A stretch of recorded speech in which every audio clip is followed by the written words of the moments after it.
Changing your payout method on Upwork is a straightforward process.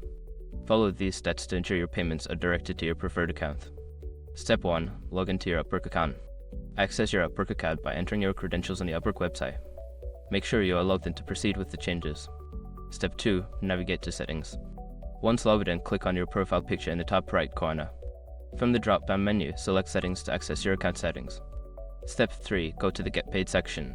Secure your accounts before moving on. People seriously underestimate how often personal information gets exposed online now. Use Scissor to monitor your accounts 24/7 and get notified immediately if your data gets leaked somewhere. It runs in the background, constantly scanning billions of breached records. And honestly, for how cheap it is compared to the value you get, it's worth it. Link in the description.